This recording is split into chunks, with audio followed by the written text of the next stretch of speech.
নবম ও দশম শ্রেণীর শিক্ষার্থীরা, আশা করি সবাই ভালো আছো।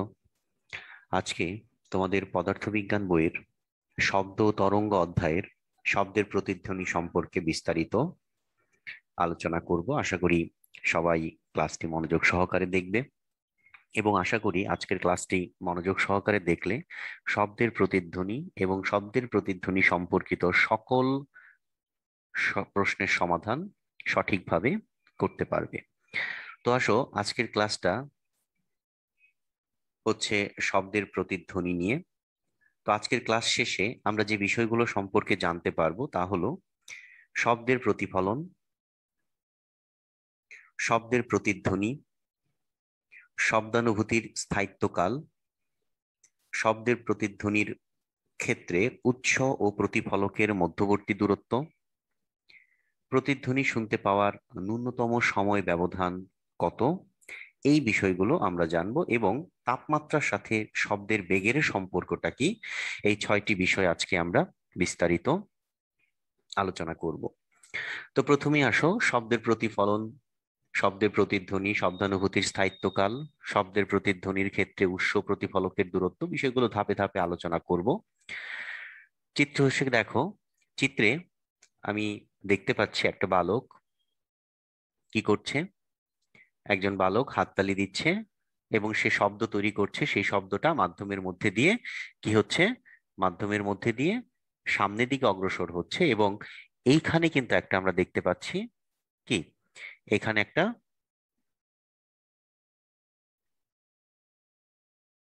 আমি বিষয়টা আবার দেখাচ্ছি।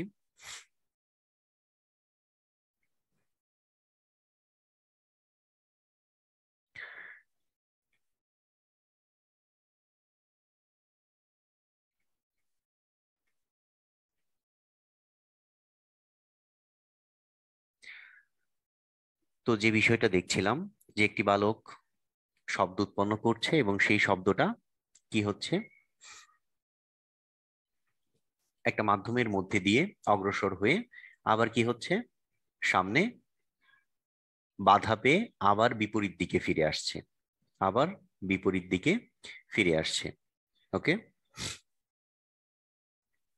তাহলে দেখো, আমরা কি দেখতে পাচ্ছি, শব্দ কোনো মাধ্যমের মধ্যে দিয়ে চলার সময় সামনে যদি কোনো প্রতিফলকে বাধা পায়, তাহলে শব্দ কি হয়, আবার পূর্বের দিকে ফিরে আসে। এই ঘটনাটাকে আমরা বলি শব্দের প্রতিফলন। ওকে, তার মানে এই দেখো, এখান থেকে শব্দ উৎপন্ন হচ্ছে, সেই শব্দটা একটা দেওয়ালে বাধা পাচ্ছে, বাধা পাওয়ার পর সেটা আবার একদিকে চলে যাচ্ছে। এই ঘটনাটাকে আমরা বলি শব্দের প্রতিফলন। তাহলে আমরা কি বলতে পারি, শব্দ এক প্রকারের তরঙ্গ, এর জন্য শব্দের প্রতিফলন ঘটে। অর্থাৎ শব্দ কোনো একটা মাধ্যমের মধ্যে দিয়ে যাওয়ার সময় অন্য কোনো দেয়ালে বা প্রতিফলকে বাধা পেলে সেটা আবার আগের দিকে, আগের মাধ্যমে ফিরে আসে। এই ঘটনাটাকে আমরা বলি শব্দের প্রতিফলন। এখন দেখো, ধরো এটা একটা খোলা জায়গা। এই খোলা জায়গায় আমি কোনো একটা স্পিকারের সাহায্যে শব্দ তৈরি করছি। তো দেখো, এই শব্দটা কি হবে, সামনের দিকে যাবে এবং বিভিন্ন চারপাশে যত ধরনের মাধ্যম আছে, এই দেখো এখানে বিল্ডিং দেখা যাচ্ছে, এখানে রাস্তা দেখা যাচ্ছে, আশেপাশে গাছ দেখা যাচ্ছে, সব মাধ্যমের মধ্যে দিয়ে কিন্তু শব্দ সঞ্চালিত হওয়ার চেষ্টা করবে। এবং সামনে যে বাধা বা দেয়ালগুলো আছে, সেই দেয়ালগুলো থেকে শব্দ প্রতিফলিত হয়ে আবার উৎসের দিকে ফিরে আসবে। অর্থাৎ শব্দকে যদি আমরা একটা তরঙ্গ চিন্তা করি, তাহলে সেই তরঙ্গটা এইভাবে সামনের দিকে যাচ্ছে এবং বিভিন্ন দেওয়ালে বাধা পেয়ে আবার উৎসের কাছে ফিরে আসছে। আচ্ছা, এখন আসো শব্দের প্রতিধ্বনি বিষয়টা কি। আমরা চিত্রে দেখতে পাচ্ছি উৎস থেকে শব্দ তৈরি হচ্ছে এবং তা প্রতিফলকের দিকে যাচ্ছে। শব্দকে যদি আমরা একটা তরঙ্গ ধরি, তাহলে এই তরঙ্গটা আমি ধরে নিলাম কোন একটা তরঙ্গ উৎস থেকে উৎপন্ন হয়ে সামনের দিকে যাচ্ছে এবং সেই শব্দটা আবার প্রতিফলিত হয়ে উৎসের দিকে ফিরে আসছে। তাহলে এই যে শব্দ চলার পথে যদি কোনো একটা প্রতিফলকে বাধা পেয়ে আবার শব্দ উৎসের নিকটই ফিরে আসে, তাহলে কিন্তু আমরা একই শব্দ দুইবার শুনতে পাবো, তাই না? এই যে একই শব্দ দুইবার শুনতে পাওয়ার যে ঘটনা, সেটাকে আমরা বলি শব্দের প্রতিধ্বনি। অর্থাৎ আমরা প্রতিধ্বনির সংজ্ঞায় কি বলতে পারি? অর্থাৎ শব্দ চলার পথে অন্য কোনো প্রতিফলকে বাধা পেয়ে পুনরায় উৎসের নিকট ফিরে আসলে যদি মূল শব্দের পুনরাবৃত্তি ঘটে, তবে এই ঘটনাকে শব্দের প্রতিধ্বনি বলে।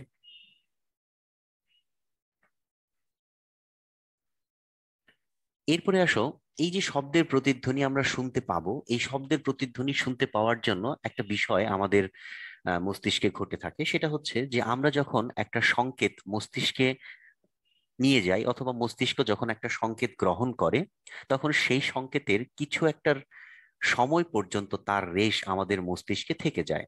খেয়াল করে দেখো, চিত্রে আমি একটা বল দেখতে পাচ্ছি। আমি এই বলটাকে গতিশীল করলাম। দেখো, বলটা গতিশীল করার পর 3 সেকেন্ড পর সে প্রতিফলক পর্যন্ত যায়। 3 সেকেন্ড পর সে কি প্রতিফলক পর্যন্ত যায়, তারপরে প্রতিফলক থেকে যখন আবার আগের অবস্থানে ফিরে আসে, তখন কিন্তু আমরা সেটাকে দেখতে পারি না। খেয়াল করে দেখো, আবার আমি ঘটনাটা দেখাচ্ছি। 3 সেকেন্ড, হুট করে চলে আসলো আবার প্রাথমিক অবস্থানে। এখানে সে এই অবস্থান থেকে এই অবস্থানে যাওয়ার জন্য 3 সেকেন্ড সময় নিয়েছিল, এবং এখান থেকে এখানে আসার জন্য সে 1 সেকেন্ডের 10 ভাগের 1 ভাগেরও কম সময় নিয়েছে, অর্থাৎ 0.09 সেকেন্ড, অর্থাৎ 0.1 সেকেন্ড অপেক্ষাও কম সময় নিয়েছে। এর জন্য আমরা এই বস্তুটিকে এই দিকে যাওয়ার সময় তার গতিপথের সম্পূর্ণ অবস্থা বুঝতে পেরেছিলাম, তার গতিপথের সম্পূর্ণ অবস্থা বুঝতে পেরেছিলাম, কিন্তু ফিরে আসার সময় আর বুঝতে পারি নাই, কারণ আমাদের মস্তিষ্ক 0.1 সেকেন্ডের কম সময়ে ঘটে যাওয়া কোনো ঘটনা পর্যবেক্ষণ করতে পারে না। এই যে 0.1 সেকেন্ড বা 1 সেকেন্ডের 10 ভাগের 1 ভাগ যে সময়টা, এটাকে বলা হয় আমাদের মস্তিষ্কের অনুভূতির রেশ। অর্থাৎ আমাদের মস্তিষ্ক 0.1 সেকেন্ডের কম সময়ে ঘটে যাওয়া কোনো ঘটনা পর্যবেক্ষণ করতে পারে না, কারণ আমাদের মস্তিষ্কে কোনো একটি সংকেত প্রবেশ করার পর তার রেশ 0.1 সেকেন্ড পর্যন্ত আমাদের মস্তিষ্কে থেকে যায়। একে আমরা বলি শব্দানুভূতির স্থায়িত্বকাল।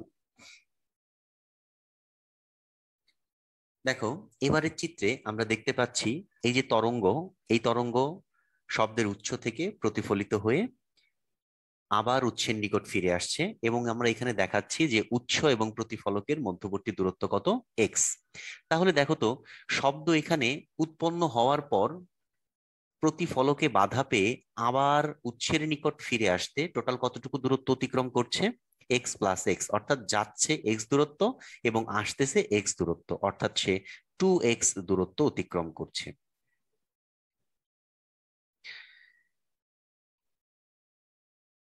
এই ঘটনাটি অবশ্যই কি হতে হবে? 0.1 সেকেন্ডের বেশি সময়ে ঘটতে হবে। যদি 0.1 সেকেন্ডের কম সময়ে ঘটতো, তাহলে আমরা কি, আমাদের মস্তিষ্ক এই দুটি ঘটনার মধ্যে কোনো পার্থক্য লক্ষ্য করতে পারতো না। আচ্ছা, এখন দেখো, আমি ধরে নিলাম এই যে শব্দটা বা একটা তরঙ্গ যে যাচ্ছে, সেটা প্রতিফলিত হয়ে আবার উৎসের নিকট ফিরে আসছে।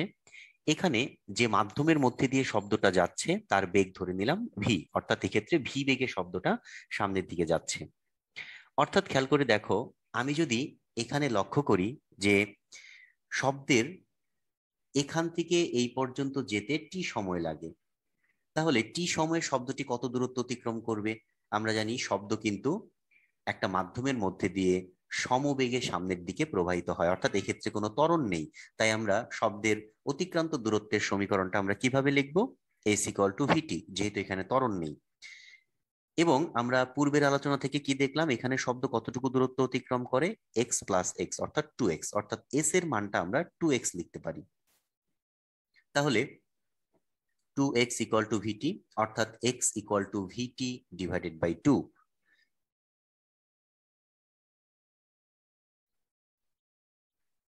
সুতরাং কোন স্থানে প্রতিধ্বনি শুনতে পাওয়ার জন্য উৎস এবং প্রতিফলকের মাঝে দূরত্ব বের করার যে সমীকরণটা হবে, এটাই হবে vt/2।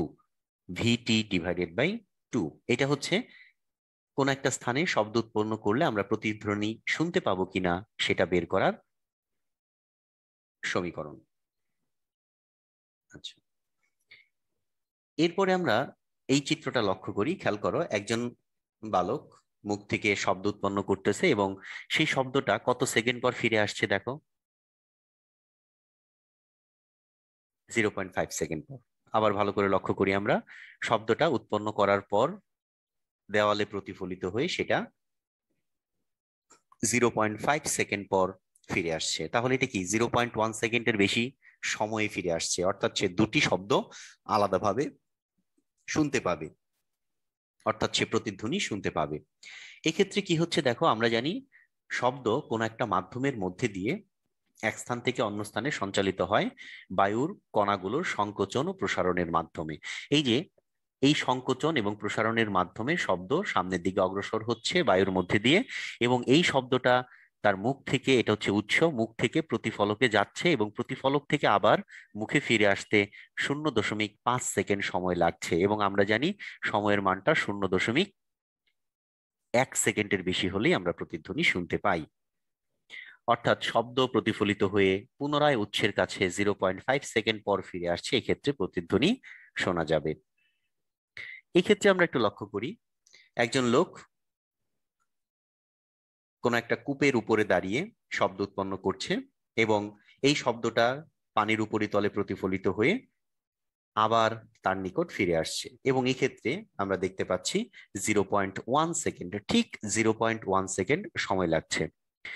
অর্থাৎ শব্দ প্রতিফলিত হয়ে পুনরায় উৎসের কাছে 0.1 সেকেন্ড পর ফিরে আসছে, এক্ষেত্রেও আমরা কি পাবো? প্রতিধ্বনি শুনতে পাবো। তাহলে আমরা কি সিদ্ধান্ত নিতে পারলাম? যে শব্দ 0.1 সেকেন্ড অথবা এর চেয়ে বেশি সময় পর ফিরে আসলে আমরা প্রতিধ্বনি শুনতে পাবো। এখন এক্ষেত্রে দেখো, এই বালকটা একটা দেওয়ালের খুব কাছে দাঁড়িয়ে শব্দ তৈরি করছে এবং এক্ষেত্রে শব্দ 0.9 সেকেন্ড পর তার নিকট ফিরে আসতেছে, অর্থাৎ এটা 0.1 সেকেন্ডের কম সময়ে ঘটতেছে, তাই আমরা এই ক্ষেত্রে প্রতিধ্বনি শুনতে পাবো না। তাহলে আমরা বিষয়গুলো লক্ষ্য করি আবার একটু। এক্ষেত্রে আমরা দেখতে পাচ্ছিলাম যে প্রথম ক্ষেত্রে শব্দ শুনতে পাবো, কারণ এই ক্ষেত্রে শব্দ উৎস থেকে প্রতিফলিত হয়ে পুনরায় উৎসের নিকট ফিরে আসতে 0.1 সেকেন্ডের বেশি সময় লাগে, 0.1 সেকেন্ডের সমান সময় লাগে। এর জন্য এই দুটি ক্ষেত্রে আমরা প্রতিধ্বনি শুনতে পাচ্ছি, কিন্তু এই ক্ষেত্রে প্রতিধ্বনি শুনতে পাচ্ছি না। তাহলে আমরা সিদ্ধান্ত নিতে পারি যে শব্দ উৎস থেকে উৎপন্ন হয়ে দূরবর্তী কোনো প্রতিফলকে বাধা পেয়ে পুনরায় উৎসের নিকট ফিরে আসলে যদি 0.1 সেকেন্ডের বেশি সময় লাগে, তখনই আমরা উক্ত শব্দের প্রতিধ্বনি শুনতে পাই।